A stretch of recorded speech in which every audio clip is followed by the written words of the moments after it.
నిలిచితివి సిలువలో, కరుణ చూపి నీ జీవ మార్గాన నడిపించుమో యేసయ్యా.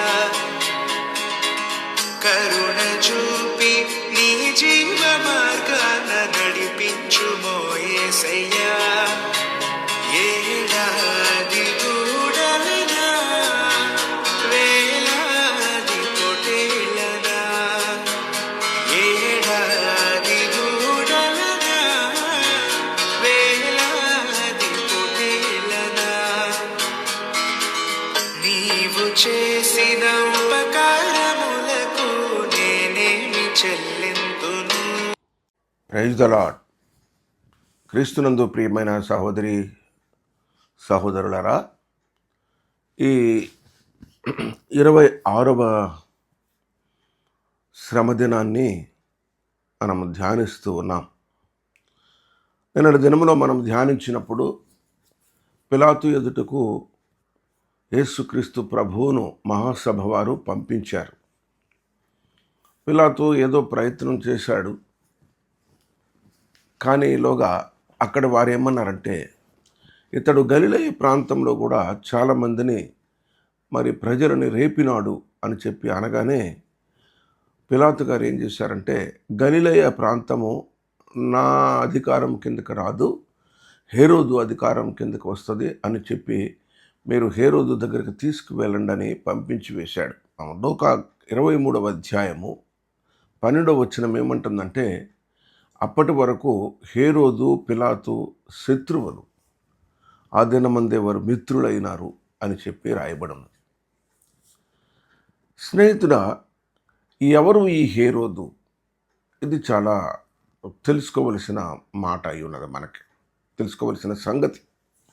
ఎవరు ఈ హేరోదు అంటే, మత్తయి సువార్త 2వ అధ్యాయంలో మనం చదివినప్పుడు యూదుల రాజుగా పుట్టినవాడు ఎక్కడ ఉన్నాడు అని జ్ఞానులు వెతుకుతూ వెళ్ళి అడిగిన హేరోదు అతడు మొదటి హేరోదు.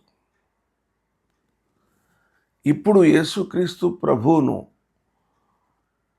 తీర్పు నిమిత్తమై ప్రశ్నించబోతున్న హేరోదు అతడు కాదని జ్ఞాపకం పెట్టుకోవాలి. మత్తయి సువార్త 14వ అధ్యాయంలో చూస్తే మరొక హేరోదు ఉన్నాడు. మనము మొదట చూసిన 2వ అధ్యాయంలో చూసిన హేరోదు రాజైన హేరోదు.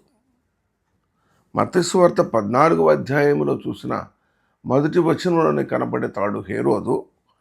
అతడు చతుర్థాధిపతి అయిన హేరోదు. ప్రియులారా, అలాగే లూకా సువార్త 23వ అధ్యాయము 11వ వచనంలో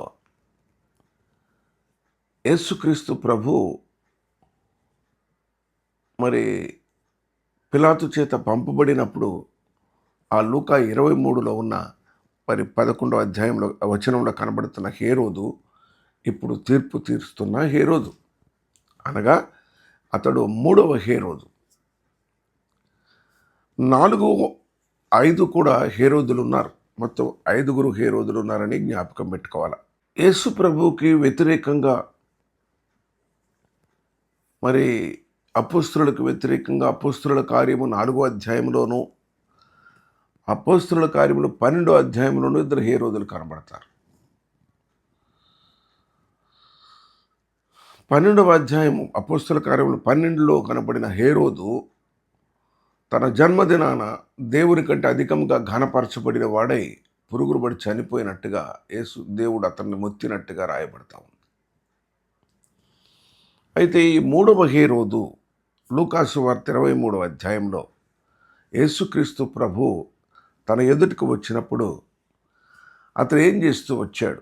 మొట్టమొదట 23వ అధ్యాయము లూకా సువార్త 8వ వచనములో బాగా సంతోషపడ్డాడు, మిక్కిలిగా సంతోషపడ్డాడు. యేసును నేను చూడగలిగాను అనుకున్నాడు.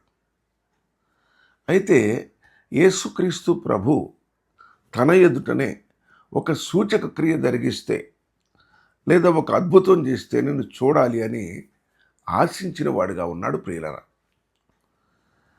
అయితే ఇక్కడ సంగతి ఏమంటే,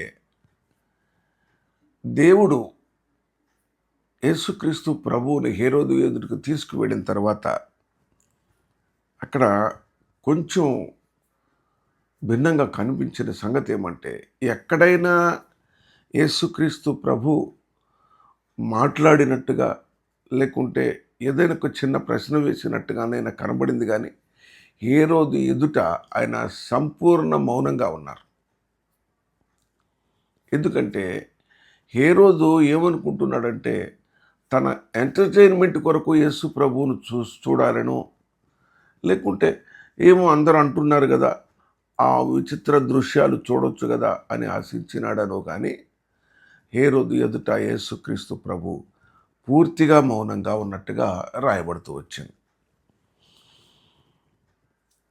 23వ అధ్యాయంలో నేను లూకాసు వార్త 23వ అధ్యాయంలో మాత్రమే ధ్యానిస్తూ ఉన్నాను. గమనించండి ప్రియులారా, 9వ వచనంలో ఆయనను చూచినప్పుడు చాలా ప్రశ్నలు వేసినను ఆయన అతనికి ఉత్తరమేమీ ఇయ్యలేదు.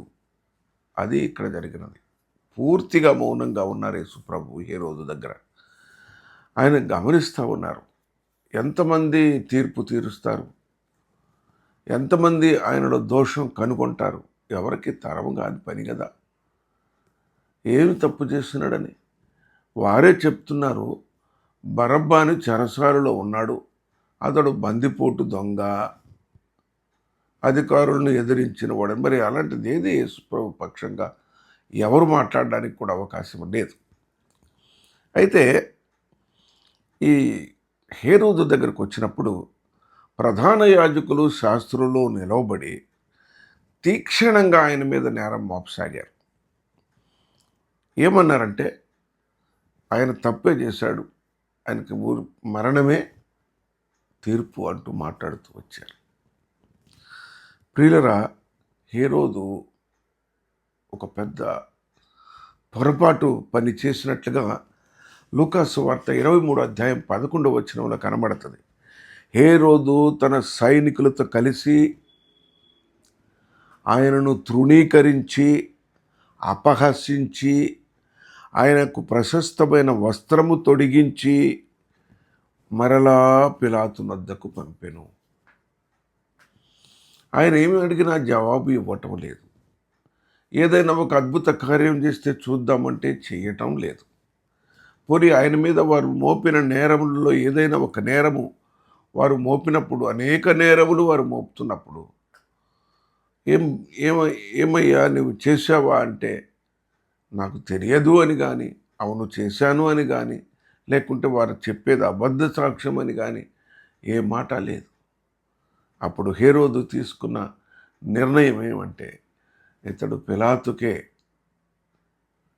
పిలాతు దగ్గరికే పంపబడాలి కానీ ఇక్కడ కాదు అని చెప్పి తిరిగి పిలాతు దగ్గరికి పంపివేసినట్లుగా, ప్రియ సహోదరి సహోదరులరా, ఈ 5వ తీర్పు జరిగింది.